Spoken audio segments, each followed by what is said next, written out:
طيب، ازيكم عاملين ايه؟ استكمالا بقى لما بدأناه المرة اللي فاتت في الفيديوهين اللي فاتوا لما اتكلمنا عن ايه هو الام ام بي وايه هو وازاي نعمل له سيت اب. واتكلمنا عن شوية تفاصيل جوه الام ام بي زي السكان نتورك وازاي نعمل لها سيت اب والايفنت مابينج والديب لينكينج وفرقنا ما بينهم. فعلشان نكمل بقى باقي الجزئية دي محتاجين نتكلم عن نفهم شوية الاتريبيوشن في الموبايل سيستم او الموبايل ايكو سيستم، لانه مختلف شويه عن الويب. وهبين لكم ازاي، وهنتكلم ازاي نبني بقى اناليتكس فريم ورك علشان نقدر نشوف بقى الاكتيفيتيز اللي احنا بنعملها، الافشنسي بتاعها عامل ازاي، واليوزرز اللي بيجوا لنا دول الكواليتي بتاعتهم عامله ازاي، والابلكيشن بتاعنا كبيهيفير كسلوك العميل جوه الابلكيشن بتاعنا كويس ولا محتاج تحسين، ولا هو ده بيأثر على ارقامنا ولا لأ. فهندني ده كله ان شاء الله سوا مع بعض، هنتكلم على كل ده ان شاء الله سوا مع بعض. طيب، اول حاجة هنتكلم عليها هي الاتريبيوشن. هنعرف الاتريبيوشن ده وظيفته بيعمل ايه بالظبط و... وازاي نعمل له، ازاي نعدله على الام ام بي بتاعنا، وازاي نخليه متوافق مع البيزنس بتاعنا. وبعد كده هنتكلم عن الماركتنج اناليتكس، الارقام اللي بحتاجها ابص عليها علشان اشوف الافيشنسي بتاع الكامبينز بتاعتي وبتاع الماركتنج بتاعي اوفرول. بعد كده هنتكلم عن اليوزر اناليتكس، ودي الجزئيه اللي بيبان لي فيها جوده اليوزرز اللي انا بجيبهم عندي للابلكيشن. هل هم يوزرز على المدى الطويل بيحققوا لي اللي انا عايزه ولا لا، ولا هل هم يوزرز بييجوا يشتروا مني وقت الخصومات ويمشوا وما يجوش تاني. بعد كده هنتكلم على البيهيفيرال اناليتكس، وهنا بنقدر نعرف سلوك المستخدم جوه الابليكيشن بتاعي من اول ما بيعمل انستولز. الدروب اوفس معظمها بتحصل فين، وهل انا فعلا عندي مشكله في الحته دي، ولا هي مشكله كواليتي اوف يوزرز، ولا انا محتاج احسن عندي في الاونبوردنج، او محتاج احسن عندي في الفانل عندي، بحيث ان انا يعني اضمن او احسن الكونفرجن ريت بتاع الابليكيشن بتاعي. طيب، خلينا نخش في اول جزئيه وهي الاتريبيوشن. الاتريبيوشن بكل بساطه، احنا لو عندنا انستول او كونفرجن بتحصل، فالاتريبيوشن هو اللي بيقول لنا مين المسؤول، سواء تشانل سواء كامبين سواء اد او اعلان، مين المسؤول عن الانستول ده او الكونفرجن دي. فهو العمليه اللي انا بقدر اعرف انسب بيها الكونفرجنز بتاعتي او الانستولز بتاعتي للشانلز وللكامبينز وللادز بتاعتي، عشان اقدر اعرف مين الافيشنت اد او الافيشنت كامبين او تشانل بتاعتي عشان اوبتمايز بناء على الاساس ده. طيب، احنا عندنا دلوقتي الاتريبيوشن ده الاتريبيوشن اللي هو بمعناه العام. بس في الموبايل الدنيا بتختلف شويه.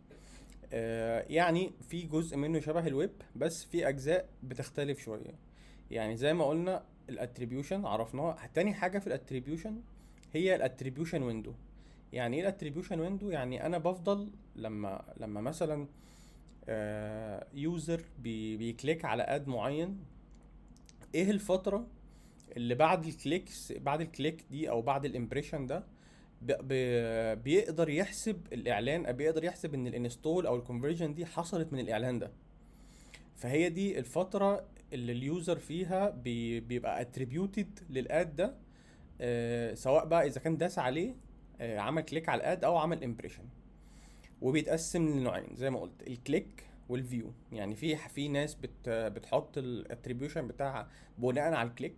يعني لما اليوزر ضغط على الاعلان بتاعي بفضل فتره قد ايه انسب للكونفرجنز الاعلان ده. وفي ناس بتقسمها من الفيو، لما اليوزر مجرد شاف الاعلان بتاعي بعد فتره قد ايه انسب الكونفرجن للاعلان ده.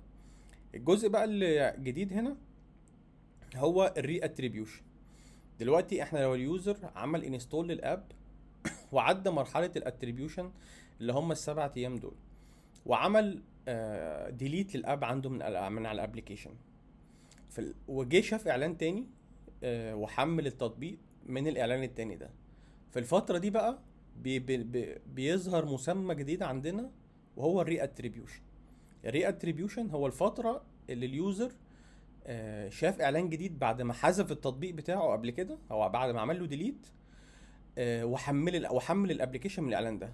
الفتره دي بنبدا فتره جديده برضو، بيكون ليها ويندو برضو، بتحدد لها ويندو علشان تقدر تقول انا اليوزر بتاعي جه من الري اتريبيوشن او من الاعلان التاني ده الجديد ده، فيما يسمى فيما يسمى حاجه اسمها الري اتريبيوشن. فهي دي الفتره اللي اليوزر جه فيها بعد ما حذف التطبيق. الحاجه الخامسه او السادسه هي الري انجيجمنت. الري انجيجمنت، يوزر عمل كليك على الاعلان، على الاد بتاعي، وعدت فتره الاتريبيوشن بتاعته. في خلال الفتره دي هو ما حذفش التطبيق، هو التطبيق لسه موجود عنده، بس شاف اعلان داس عليه خلاه يخش على التطبيق تاني. في الفتره دي بقى او في الوقت ده بتظهر حاجه اسمها ري انجيجمنت، وبرده بيكون ليها ويندو، وهي الفتره اللي اليوزر بيري انجيج مع الاد بتاعي وهو عنده التطبيق. فبنبدا برضو ويندو، وبيتحسب للاد ده ان هو عمل ري انجيجمنت. الحاجه السابعه الان اكتيفيتي ويندو. الان اكتيفيتي ويندو هي الفتره اللي لما اليوزر بيفضل عمل داونلود للتطبيق بتاعي، الفتره اللي هو ما عملش فيها اي اكتيفيتي على التطبيق، ما فتحش التطبيق، ما قربش من التطبيق خالص. فانا بفضل حاطط فتره معينه اقول ان لما خلاص اليوزر ما يقربش من التطبيق في الفتره دي، فاي حاجه جديده هتيجي، اي حاجه لما هيجي من اي اعلان جديد او هيجي من اي اد جديد شافه يعني، او كامبين جديده شافها، هيتعمل له ري اتريبيوشن لو كان حذف التطبيق، وهيتعمل له ري انجيجمنت لو كان ما حذفش التطبيق. فالان اكتيفيتي دي هي اللي يعتبر كده هي اول حاجه اول حاجه في الاتريبيوشن سيستم بيتبص عليها بعد الاتريبيوشن. يعني مثال، لو يوزر شاف اللي احنا مثلا عاملين ان اكتيفيتي بتاعتنا الاكتيفيتي ويندو 3 ايام، ويوزر عمل كليك على الاد بتاعنا وفضل محمل التطبيق زي ما هو عادي، جه في رابع يوم شاف اعلان جديد ودخل اشترى مثلا، ساعتها في الحاله دي البيرشيس بتتحسب للري انجيجمنت اد اللي هو دخله في اليوم الرابع، لان خلاص انا عامل الان اكتيفيتي بيريود هي 3 ايام، فبعدها اجباري فتره الاتريبيوشن هتخلص. فساعتها اي حاجه بتيجي جديد بتتحسب يا اما للري انجيجمنت او الري اتريبيوشن. طبعا لو هو كان حذف التطبيق وعمل له داونلود ودخل اشترى هيتحسب كري اتريبيوشن، ولو عمل له لو ما كانش حذف التطبيق هتتحسب كانها ري انجيجمنت. طيب هل كل الام ام بي بتدي الاتاحه او الفيتشرز دي ان انا اقدر اعمل لها اعدل فيها واغير واحدد السيتنجز بتاعتي؟ لا. مثلا ابس فلاير بيديك ان انت تقدر تسيت اب كل حاجه للشانل بتاعتك، يعني تقدر تحط ان اكتيفيتي ويندو، تقدر تحط ري انجيجمنت، تقدر تحط ري اتريبيوشن ويندو، وتقدر تحط طبعا اتريبيوشن ويندو.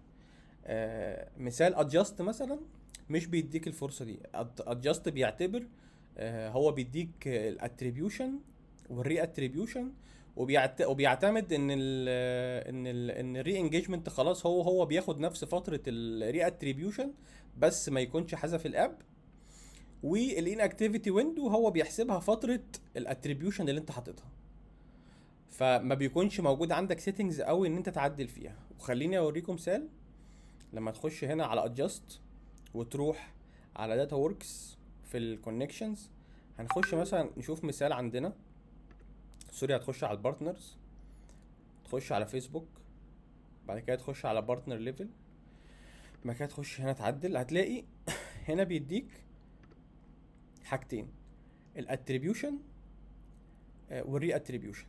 اول واحده دي بتبقى الاتريبيوشن والتانية الري اتريبيوشن. الاتريبيوشن انت بتعدلها بتظبطها بناء على البيزنس بتاعك، وهديكوا كيس يعني يوزد كيسز، وبتحددها ككليكس وبتحددها كامبريشن.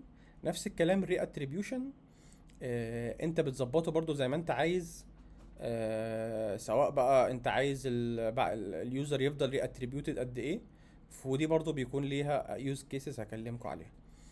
لو رحت بقى في ابس فلاير هتلاقي ان ابس فلاير انت مثلا بتيجي هنا عند كولابريت بارتنر انتجريشن، وبتعدل وبتخش على الانتجريشنز. هتلاقي هنا بقى الدنيا مختلفة شوية. هو بيديك بيريود للانستولز، بيديك وقت ده للكليك وده للفيو، بيديك حاجة اسمها ري انستول اتريبيوشن، بيديك ري انجيجمنت اهو تقدر تحطها زي ما انت عايز، وبيديك الان اكتيفيتي بيريود تحطها زي ما انت برضو تحطها زي ما انت عايز. انما بقى تظبيط الري اتريبيوشن على ابس فلاير بيكون للاب كله، وده بيكون عن طريق ان احنا بنيجي عند السيتنجز هنا، نخش على اب سيتنجز، وهنا تحت تظهر لنا ال ري اتريبيوشن ويندو هنا. دي بتتظبط على كل الابليكيشن بكل التشانلز اللي انت ضايفها على الابليكيشن يعني. فهو هنا مختلف شويه، هنا بيديك تحكم اكتر على السيت اب بتاعك لكل تشانل، علشان يكون عندك تحكم اكتر في كل تشانل انت عايز تعملها ازاي لوحدها. طيب خلينا نتكلم بقى في يوزد كيسز. هنا دي الري انستول اللي هي الري اتريبيوشن. خلينا نتكلم بقى في يوزد كيسز. دلوقتي عندنا 3 ابلكيشنز. الابلكيشن الاول ديليفري اب،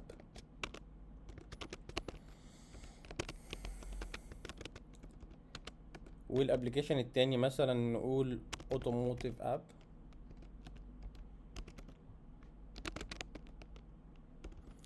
والابلكيشن التاني مثلا نقول اي كوميرس اب.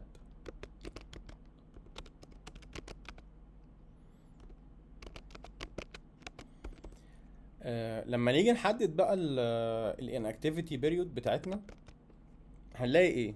احنا مثلا الدليفري اب ده متوقع ان هو يستخدم الابلكيشن كل يوم، يعني كل يوم هيخش عشان يعمل اوردر، كل يوم هيخش عشان يطلب طلبات معينه اليوميه بتاعته.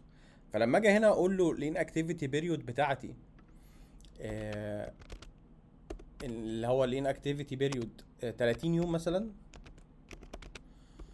هتلاقي ان انا عندي كل كامبينز الريتارجتنج مش بتشتغل، مش بتجيب اي كونفرجنز، لان هو هيفضل 30 يوم بيأتريبيوت لاول شانل جه منها او اول كامبين جه منها العميل. فطبعا ده هتكون في الحاله دي ظالمه لكل كامبين الريتارجتنج. ففي في نوع الكامبينز دي اللي هي بتكون في نوع الابلكيشنز دي اللي هي بتستخدم بشكل ديلي، يعني الافضل انك تحطها حاجه 3 ايام. نوع تاني اللي هو الاوتوموتيف مثلا، الشخص بيحتاج يعمل صيانه لعربيته كل فترات كبيره، يعني كل 6 شهور، كل 4 شهور. فلما تحط كل 3 ايام هتلاقي ان كامبين الريتارجتنج عندك شغاله كتير جدا. لان هو اليوزر اصلا بيجي بشكل طبيعي كل 6 شهور او كل 7 شهور بيحصل له يعني بيحصل له اكوايرنج، نتيجه ان هي السيرفيس دي بتستخدم كل فتره كبيره. فلما تحطها 3 ايام انت كده هتبقى بتدي الاتريبيوشن فتره صغيره جدا، بتظلم فيها الاتريبيوشن، تظلم فيها الكامبينز اللي هي بتجيب لك العميل الاول. ففي الفتره دي في كامبينز زي دي الاحسن، او نوع ده من الابلكيشن الاحسن تحطها من 2 ل3 شهور، من 30 ل 60 يوم. طيب حاله بقى زي الاي كوميرس، تطبيق ابلكيشن اي كوميرس عليه منتجات كتيره، فاليوزر هيكون متوقع ان هو يخش مثلا يشتري مرتين في الشهر. هو حد ما عجبه حاجه، اشترى منك حاجه فعجبته حاجه تانية، فيخش يشتري فيخش يشتري منك يعني. ففي الحاله دي يعني الاحسن انك تخليها 14 يوم او ل 15 يوم، علشان ولا تظلم كامبين الاتريبيوشن ولا تظلم كامبين الريتارجتنج.